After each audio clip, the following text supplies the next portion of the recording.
मनुष्य जीवन परम अविनाशी सुख प्राप्ति के लिए प्राप्त हुआ है। अहेतु की कृपा श्री हरिजू की मानव जीवन प्राप्त होने के परम लाभ में चलने वाली वृत्ति, जिसे परमार्थ कहते हैं, उसकी योग्यता भी दी है।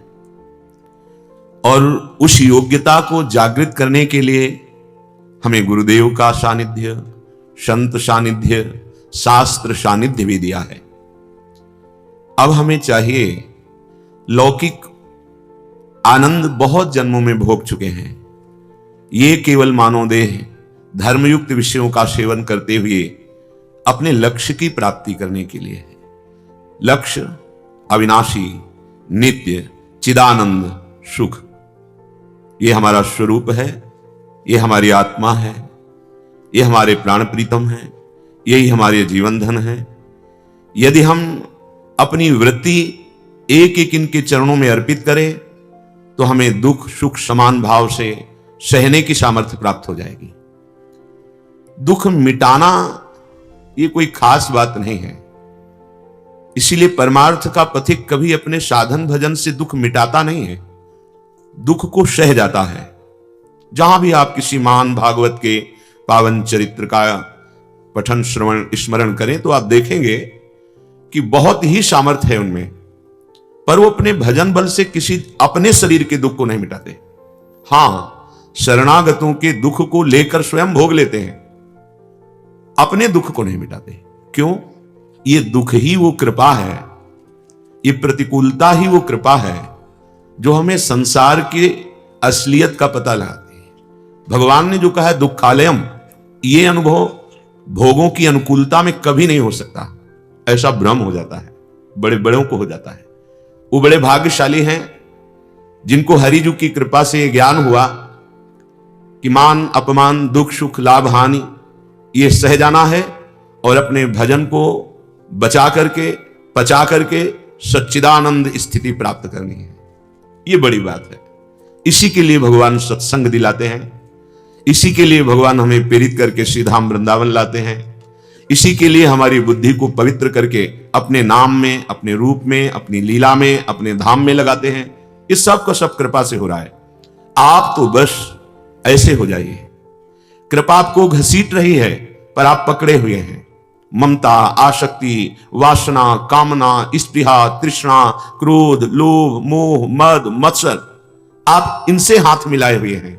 आप इनका कहना मान रहे हैं, ये जैसी प्रेरणा करते हैं वैसे आप आचरण कर बैठते हैं। यही कृपा की अवहेलना हो गई। नहीं तो हमारे किसी कर्म से सत्संग नहीं मिल रहा, ये कृपा से मिल रहा है। राम कृपा बिनु सुलभ न सोई, बिनु सत्संग विवेक न होई। ये साधु समागम केवल हरिजू की कृपा से प्राप्त हुआ है। हमें लगता है हमने सब कुछ देखा अनंत जन्मों में, लेकिन प्रभु को नहीं देखा। सबको अपना माना पर प्रभु को अपना नहीं माना। अब हमको इस जन्म में अवसर मिला है तो एक बार इच्छा कर लो कि मैं प्रभु को अपना मानकर उनको देखना चाहता हूं। कैसे हैं हमारे संपूर्ण ब्रह्मांडों के रचयिता, जिनके हम अंश हैं, वही हमारे असली स्वामी हैं, अंशी हैं, पिता हैं, सुहृद हैं, माता हैं, मित्र हैं। जो भाव कर पाओ। तुमेव माता च पिता तुमेव, तुमेव बंधुश्च सखा तुमेव, तुमेव विद्या द्रविणं तुमेव, तुमेव सर्वम मम देवदेव। एक बार इस मम देवदेव से मिलने की इच्छा प्रकट करो। एक बार ये सोचो, अनंत जन्मों में सब कुछ किया है, इस जन्म में मुझे भगवत प्राप्ति करनी है।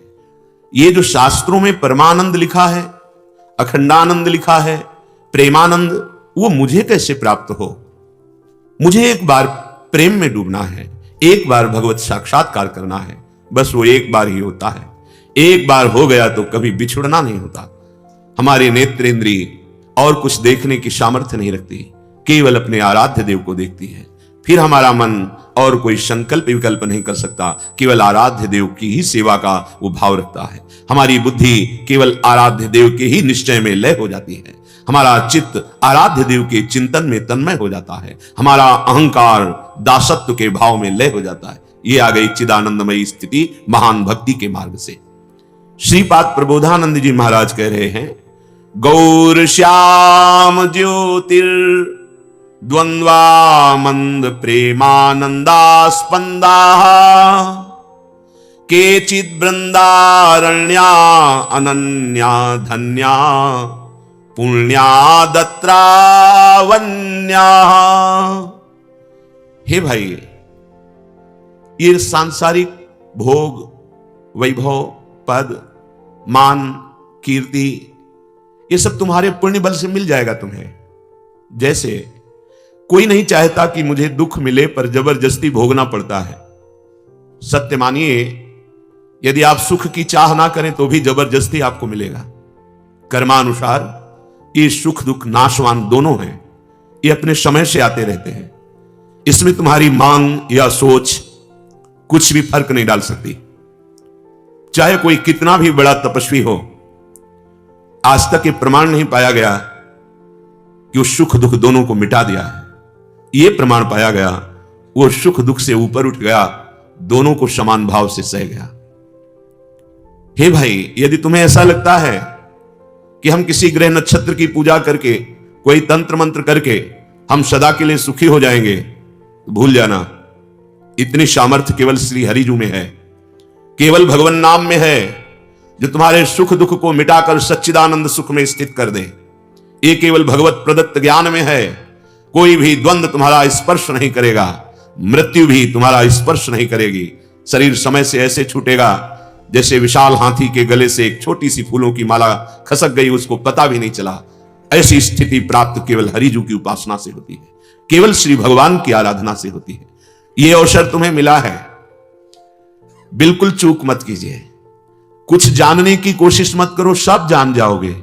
यदि नाम जब चल रहा है, भगवद आश्रित हो, पक्का विश्वास रखिए, तुम्हारी बुद्धि जान ही नहीं सकती। जब आप नाम जप करेंगे, भगवद आश्रित रहेंगे, भगवत सेवा परायण रहेंगे, जो भी कर्म करते हैं प्रभु को समर्पित करेंगे, तो वो कृपा करके आपको अपना परिचय दे देंगे। सोई जानहि जेहि देहु जनाई, वो हमारी बुद्धि में बैठकर अपना अनुभव करा देते हैं। बुद्धि की ताकत नहीं वहां तक जान पाए। और यदि हम अपने इस जीवन के विषय में जानना चाहते हैं कि कोई हमारी भाल की रेखा पढ़कर, हस्तरेखा पढ़कर हमारे जीवन जो होना है वो निश्चित है। हम आप बहुत छोटी बुद्धि वाले हैं। जो बहुत बड़े ज्ञानी महात्मा भगवान वशिष्ठ जी, बड़े ज्ञानी महात्मा सदानंद जी, इन सब महात्माओं ने कुंडली विचारी थी, पत्रिका ब्याह की रचना रची थी। देखो, भगवान स्वयं अवतरित होकर ये दिखाते हैं, यद्यपि वो सर्व सामर्थ्यशाली हैं, पर जो विधान उन्होंने रचा स्वयं, उसको कोई भी ऋषि मुनि महात्मा नहीं टाल पाए। भगवान का सुंदर ब्याह हुआ, सब उत्सव में परम सुख प्राप्त किए। दशरथ जी को ऐसा उत्साह बढ़ा कि प्रभु को राज तिलक करके चक्रवर्ती सम्राट पद पर विराजमान करे। निश्चित हो गया, सब सामग्री आ गई, पर भावी तो कुछ और ही थी। उसी रात को माता कैकेयी के हृदय में ऐसी सरस्वती जी ने प्रेरणा की, उन्होंने 2 वरदान मांग लिए। भरत जी को सम्राट पद और राम जी को 14 वर्ष का विशेष वनवास, तापस भेष, विशेष उदासी, नंगे पैर वल्कल वस्त्र धारण करके जटाजूट से 14 वर्ष किसी नगर में नहीं जाना। क्या हो गया? क्या वशिष्ठ जी ने कुंडली सही नहीं विचारी थी? क्या भगवान वशिष्ठ हैं, परम ज्ञानी, त्रिकालज्ञ, साक्षात ब्रह्मा स्वरूप हैं, उन्हीं की संकल्प वृत्ति से प्रकट हुए हैं, कोई माता पिता से नहीं प्रकट हुए। ऐसे महापुरुष, जनक जी जैसे महापुरुष के परम गुरु पद में विराजमान सदानंद जी महाराज, इनको कोई ज्ञान तपस्या की कमी है? इन्होंने सिया जी की कुंडली नहीं विचारी? क्या भावी जो विधान रचा है वैसा हो के रहता है, ये प्रभु ने दिखाया। प्रभु के वियोग में दशरथ जी का पधारना, राम जी का वन ऋषि मुनियों को सुख देते हुए कष्टप्रद जीवन व्यतीत करना, फिर सिया जी का हरण हो जाना, कैसी कैसी विपत्तियां। हम तो उनके अंश हैं, मनुष्य शरीर में है। हमारी कितनी सामर्थ्य है, कितनी तपस्या है, कितना ज्ञान है, बस विचार करो। प्रभु के नाम जप के बल से हम सहना सीखें, उबना नहीं, निराश होना नहीं। पक्का मानिए, कोई नहीं मिटा सकता, पक्का। आपको कहीं ऐसा लगा है कि वहां जाने से, वहां मिलने से, वहां के आशीर्वाद से मुझे लाभ मिला है, वो आपका सुकृत है, पुण्य है। शास्त्रीय सिद्धांत, अध्यात्म सिद्धांत, को न काहू के सुख दुख कर दाता, निज कृत कर्म भोग सुन भ्राता। स्वयं भगवान श्री कृष्ण चंद्र जू जगत गुरु हैं। अवश्यमेव भोक्तव्यम कृतम कर्म शुभा अशुभम। अवश्य अवश्य तुम्हें भोगना होगा जो तुमने शुभ और अशुभ कार्य किए, उस कर्म का फल तुम्हें भोगना होगा। कोई नहीं मिटा सकता। हां, वही मिटा सकते हैं जिन्होंने ये रचना रची है। तभी वो बहुत गूढ़ शब्द कह रहे हैं, सर्वधर्मान परित्यज्य मामेकम शरणं व्रज अहम त्वाम सर्व पापेभ्यो मोक्षयिष्यामि मा शुचः। आ जाओ, सब धर्मों का आश्रय छोड़ दो, एकमात्र मेरे चरणारविंद का आश्रय लो। कैसा होगा आपके चरणारविंद का आश्रय?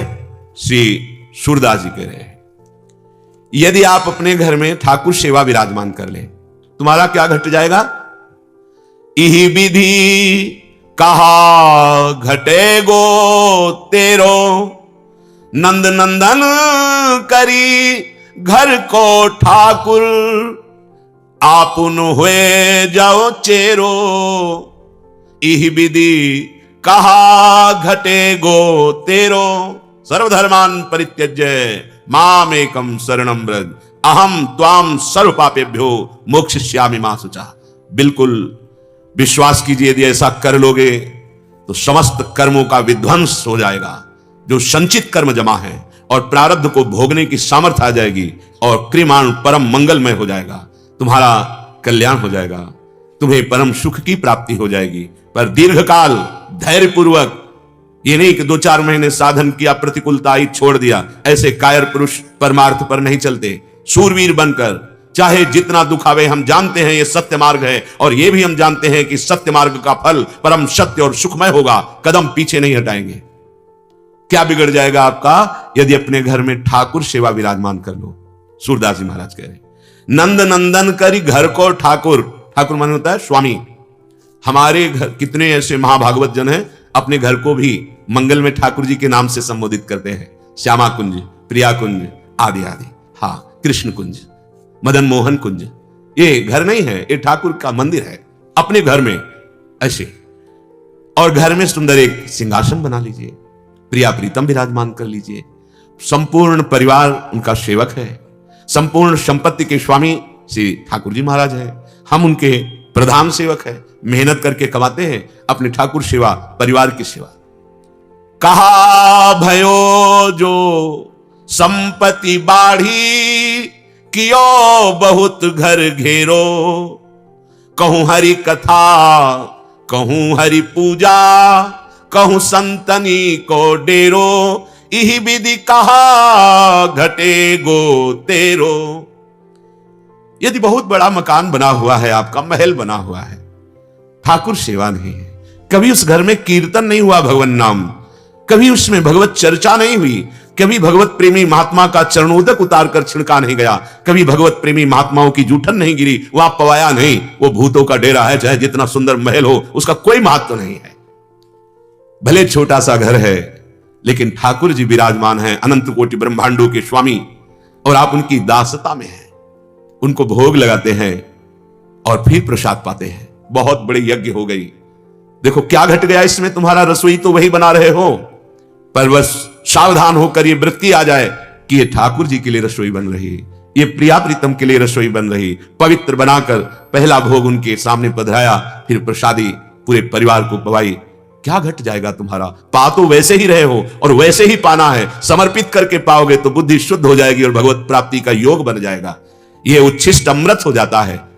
हमारे प्रिया प्रीतम की प्राप्ति के लिए हितजू महाराज करुणा करके बता रहे हैं, बहुत दिव्य साधन है और यही हमारा साध्य भी है। उच्छिष्टामृत भुक्तवैव चरितम श्रृणवस्तवैव, स्मरन् पादाम्भोज रजस तवैव विचरन् कुंजास्तवैवालयान्, गायन् दिव्य गुणास्तवैव रसदे पश्यस्तवैवाकृतिं, श्री राधे तनुवांग मनोभिरमलैः सोहम तवैवाश्रितः। बिल्कुल सिद्ध भगवत प्रेम प्राप्ति का साधन भी है और यही सिद्धावस्था में प्रेममय हो जाता है। क्या? जैसे सूरदास जी कह रहे, अपने घर में ठाकुर विराजमान कर लिए, देखो यदि अपने घर के ठाकुर में भगवत बुद्धि नहीं तो कहीं भी चले जाओ भगवत बुद्धि होगी ही नहीं। जो प्रभु आपके कुटिया में विराजमान है वही मंदिर में विराजमान है, तनिक भी भेद मत मानिए। जो प्रभु आपकी कुटिया में विराजमान है वही साक्षात हमारी सेवा को स्वीकार कर रहे हैं। ऐसा कभी मत मानिए कि ये मूर्ति है, ऐसा कभी मत मानिए कि ये छवि है। जब सर्वत्र विराजमान है तो मूर्ति में तो विराजमान है ही, और अब मूर्ति नहीं, अब हमारे लाडले ठाकुर हैं, हमारे प्राण प्यारे हैं। ऐसे भाव से विराजमान करें। जब आप ठाकुर जी के लिए रसोई बनाएं तो आप पहला मन में भाव रखें, हमारी प्रिया जो पाएंगी, हमारे लाल जो पाएंगे, एक ठाकुर जी का भोग लगेगा। बड़ी पवित्रता से अंदर से नाम चिंतन करते हुए फिर उनके सामने भोग पधराया। ये कोई पूजा होती है जो नौकरों से कराई जाती है? अरे अखिल कोटि ब्रह्मांडों को किसी वस्तुओं की जरूरत है? चक्रवर्ती सम्राट महाराज अम्बरीश स्वयं अपने कर कमल से पोछा लगाते हैं। क्या सेवकों की कमी है? हम सोचे कि किसी को 10, 20, 50 हजार रुपया महीना देकर सेवा करवा लेते हैं तो 10, 20, 50 करोड़ दे देगा, वो महालक्ष्मीपति है। लेकिन वो रीझने वाला नहीं, पक्की बात समझ लेना। वो तनवांग मनोभी रमलई सोहम तवई वास्विता। अपने हाथ से हम सेवा करें, अपने मन से सेवा का विचार करें, अपनी वाणी से उनके गुणों का गायन करें, स्वयं आश्रित रहें। ये रस तब प्राप्त होता है। अब ठाकुर जी को भोग लगाया, जल, भोग सामग्री, और 10 मिनट बैठ जाओ। पर्दा किया जाता है जब बहुत लोग होते हैं, अकेले में पर्दा नहीं किया जाता, अपने निज परिकर में पर्दा नहीं किया जाता। हम सब उन्हीं के सेवक हैं, हमसे क्या पर्दा, हम तो अपने हाथ से पवाते हैं उनको, पर्दा क्या करना। तो अपने घर में विराजमान किया और एक पद गा दिया, प्रिया प्रीतम की यश माधुरी का, गुण माधुरी का एक पद गा दिया। और भावना कर रहे हैं कि हमारे युगल सरकार पार है, हमारे गुरुदेव रूपी सहचरी प्रियालाल को पवा रहे हैं, हम देख रहे हैं, प्रभु पार है। हाँ, आचमन कराया, मुख पोछा, वो प्रसाद, अरे वो एक एक कण, एक एक कवल, कोटि कोटि तीर्थ स्नान करने का फल जो पवित्रता है वो नहीं दे पाएगा, वो देगा। क्यों? ये सीधे आपको प्रेम प्रदान करेगा। आचार्य चरण कह रहे हैं उच्छिष्टामृत भुक्त तवैव। अब हमारी जवान में जाएगा तो आपका ही जूठन जाएगा, अन्य नहीं जा सकता। ये नियम ले लो, अभी भगवत प्राप्ति की योग्यता आप में आ जाएगी। कई बार प्रार्थना की है, अगर आप भगवत अर्पित किए बिना जल भी पिएंगे तो आप जो मोक्ष पदवी या प्रेम पदवी, इस तक पहुंचने में असमर्थ हो जाएंगे। आपकी बुद्धि धोखा दे देगी। आप कहीं भी हैं, जल लिए, एक क्षण रुकिए, राधा वल्लभ लाल की जय, प्रभु पाओ, पी लीजिए, क्या चला गया। आप मान लो समाज में तो उच्च स्वर से मत बोलिए, मन से बोल दिया, मन से अर्पित कर दिया। भोग अर्पित किए बिना कुछ नहीं पाना, कभी नहीं पाना, कहीं नहीं पाना। जैसे आप घर में तो खूब अच्छे से ठाकुर जी को भोग लगा पा रहे, कहीं बाहर है, एक क्षण रुक जाइए, भोजन पवित्र सामने रखिए, 2-4 बार अपने आराध्य देव का नाम लीजिए और आंख खुली ही रहे चाहे बंद रहे, और भाव से प्रभु पाइए। आप कहो से कहां, जहां प्रभु नहीं, आपके भाव में ही बैठे हुए हैं, और बस जय जयकार करो अपने आराध्य देव की, पालो, हो गया प्रसाद। और अगर कहीं घर में हो, ठाकुर सेवा विराजमान है तो अर्पित करके पाओ। बहुत जल्दीबाजी न करो, बहुत कम जीवन है। इस जीवन में जितना भजन साधन भगवत प्राप्ति का बन जाएगा वही तुम्हारे साथ जाएगा, जल्दीबाजी से नहीं। किस समय कौन सी घटना कहां क्या, अगर हम ठाकुर सेवा में है तो प्रारब्ध का भी क्षय होता है, वो समय नहीं है। नहीं, ठाकुर जी को भोग लगाए, शायद वो समय बड़ा संकट वाला हो, ठाकुर जी ने रोक लिया, वो समय क्रॉस हो गया, वो निकल गया। उच्छिष्टामृत भुक्त वैव, नियम ले लीजिए, बिना भगवद अर्पित के पानी भी नहीं पिएंगे। पर ये आप देखो, कई बार सुन चुके हैं, क्या जीवन में है तो धन्य है आप। अब आप चिंता मत कीजिए, आपकी बुद्धि बिगड़ेगी नहीं। बुद्धि बिगड़ती है स्वसुख वांछा से जब हम पाते हैं। भगवत प्रसाद को स्वाद पूर्वक पाने पर भी दोष नहीं होता।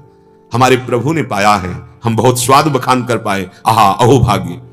जो वृंदावन का आश्रय ले लेता है, गौर श्याम युगल सरकार का नाम जप करता है, इनके आश्रित रहता है, तो कह रहे हैं केचित वृंदारण्यो अनन्य धन्याहा पुण्या दत्रा वन्याहा, सारे पुण्य सफल हो गए, धन्य हो गया जिसकी जिह्वा पे नाम, वो प्रेमानंदास्पंदहा, प्रेमानंद उसके हृदय में स्फुरित हो जाता है। जीवन का परम लाभ श्री प्रियालाल के नाम का निरंतर जप करो, आश्रित रहो, आचरणों को पवित्र करो और लक्ष्य रखो इसी जन्म में भगवत प्राप्ति करना है। शिष्य जागे। श्री राधा वल्लभ लाल की जय।